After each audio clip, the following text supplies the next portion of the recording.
What's happening? Happy Saturday to you. Our first Ohio State content, CJ Stroud. Go Buckeyes. Enjoy. And y'all be safe.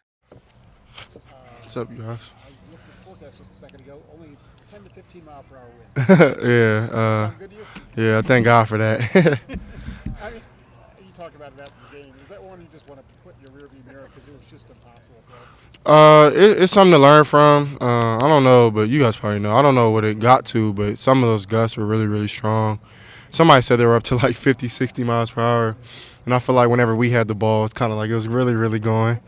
It was a couple times where I was getting frustrated just because I felt like I threw a good pass, and it felt good off my hand. I knew it was going to be a completion, and then it would just sail either down or up. So, but it's something you learn from, something that you can just grow. I don't look at anything as a mistake. I think everything happens for a reason. So maybe towards the end of the year, we might have another weather game where I just have to adjust again. So. How much do you look at that film? Like, I know you dissect film pretty intently, but a game like that where the conditions are so crazy, you might not ever see again. Is that film you take a long time with, or do you try to get past it quickly? No, I watched it. Watched it a couple times. Just seeing some of the things I could have been better at. Maybe if that was just body position or if I closed myself off throwing, whatever the case may be. And then a couple times of just running the ball, seeing where I can be more aggressive, where I could use my body a little more and learn from that as well. So. CJ, are you maybe surprised by how much acclaim you've garnered for running the football Oh. Saturday? I mean, are you surprised by how much press you've gotten over that? No, not really. I mean, I know it's probably surprising to everybody else, but I run a lot at practice, so it's some of those situations where um, I get so used to keeping my eyes down the field to where this weather situation this past week kind of forced me to make my reads a little quicker and then just to get going, which is kind of helpful. But do you understand? I mean, what that has probably added to the workload of defensive coordinators now, the rest of the guys y'all play, that this guy can run and can be effective. You know what I mean? Yeah. I mean, it does add something to it, doesn't it? Most definitely. So I mean, I think honestly it made me even more comfortable and made me more confident in myself because honestly I haven't ran the ball like that since freshman year of high school, except for senior year of high school, except for my freshman year up at Michigan State having that touchdown run. Yeah, it made me a little more confident being able to run in that type of atmosphere and environment. So yeah, I don't know if I'll do it more, but I'll be open to it. But the irony is on a lot of I know you don't pay attention to it, but a lot of the sports books or whatever who had moved Hendon Hooker ahead of you, a week ago Mm-hmm. in the Heisman race. Now you're back ahead of him, and you ran for more yards than you threw. What does that just tell you about the whole state of affairs of how people eyeball you from the standpoint of winning's everything, right? 100%. I think Hendon is a great quarterback. I'm actually a fan of his. Just what he's been able to do this season and these past couple years. I think he's been very consistent. So I mean, kudos to him, man. I think he's a great Q, great Tennessee team who I think will eventually keep playing good ball. So, yeah, I don't really look at stuff like that, but I think this is a week for us to kind of get our groove back, throwing the ball, even affecting the run game some more, trying to just clean some reads up to where that we can make it more clean, get some more yards, be better on first and second, and then of course we got to be better on third down. So looking forward to kind of playing against Indiana this week. So you're not going to run the wishbone this week? Nah, I don't know. We'll see. CJ, Mecca's kind of beat himself up a little bit for the drops in each of the last two games. I know he's come in and got some extra work and all that. What's your role when a receiver is not happy and maybe not holding up that end of the deal for you? I tell them, man, I get mad at them for getting down on themselves. That's the only, like, honestly, it's football. Mistakes happen. I mean, I make mistakes on a daily basis on a play that I had no business messing up on.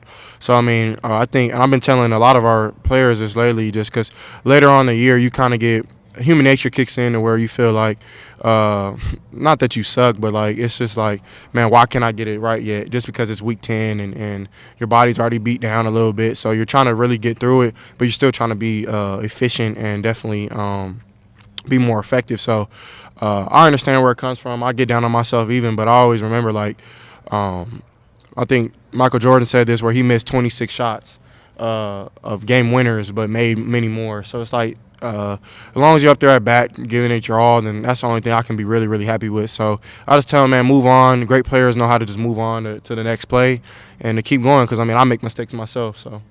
CJ, could you tell that even Coach Day was reluctant to go away from the pass last week because you guys are so good at it? You know, it's so much. I mean, y'all still threw 26 passes or something crazy in that weather. Right.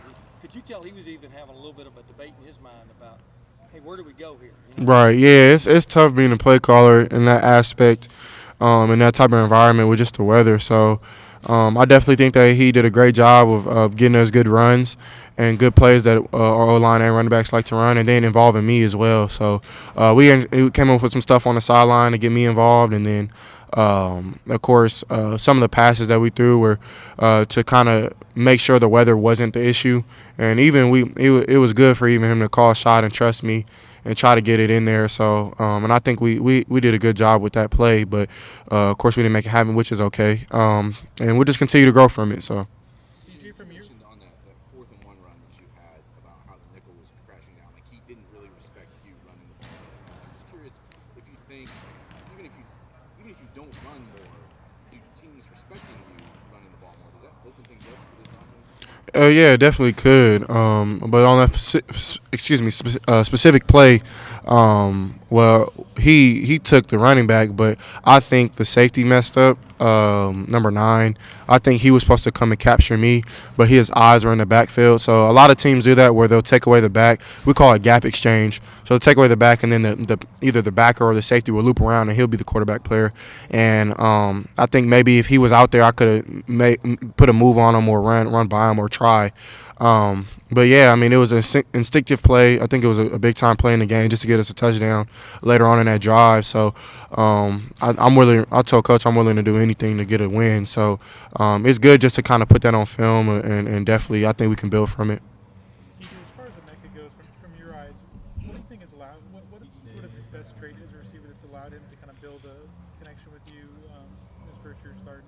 Yeah, I think really how smart he is. I think he's very intelligent. He knows leverage. He knows kind of what takes it away, what gives him leverage, what defense are trying to do to him, if they're trying to bracket him or if they're trying to be outside leverage, take away the fade, whatever the case may be. Mecca's really smart by depicting what's really out there in coverage. And then, of course, he's a great route runner. He's very crisp. Something I think he worked on all season is just his speed, and I definitely think that he checked that off his list of being able to be a dynamic deep ball runner, and I definitely think he's done that. So excited to see him continue to grow. I know he's kind of battling through some bodily issues like all of us, so I'm super proud of him for just practicing hard and keep going. When could you tell that he was a smart route runner because of his identifying coverages and that sort of thing? He had that ability coming in early. I think his 7-on-7 days. I used to watch him. I knew that he was the number 1 receiver in his class, I believe so. And I remember watching him and be like, okay, yeah, he knows what he's going against, because you can just kind of tell as a quarterback if your receiver knows what he's doing or not, at least in my book. So and then he came in early in road and was dynamic already, which you have to be really smart to be able to do that. See, you talked about lifting Mecca up. The last couple of weeks he's had a couple struggles here. What are you saying to your offensive line that sometimes you guys aren't getting the running game going like I know you want to? Are you leading those conversations, trying to just encourage your offensive line, or is that a Luke thing or a Paris? Like, who's the head of those conversations, and what do you say to those guys? Yeah, I mean, I just try to give confidence because it's no, especially as a quarterback, it's a time and place for everything, and I definitely think yelling doesn't really help. So unless it's kind of necessary, which I don't think we've had that yet this season. So really, it's I think I'm the leader of the offense, of course, behind Coach Day. And then Luke, of course, is definitely the person in the building, but I'm in the room to kind of get them going. But honestly, it's been DeJuan a lot, and it's also been Paris, who've kind of been the ones who've been hard on themselves and kind of just been on everybody's tail about, man, we got to get this run game going. So, of course, I'm in there as well trying to get it right. And I definitely think if I'm able to kind of help with running with myself, then it'll definitely open up, and you can't put an extra player in the box. So I think it's a collective unit to where we're holding each other accountable, which is a great thing, and then I think we'll get it done by just execution. CJ, maybe you already asked this before, I apologize, but what have the last couple of weeks you think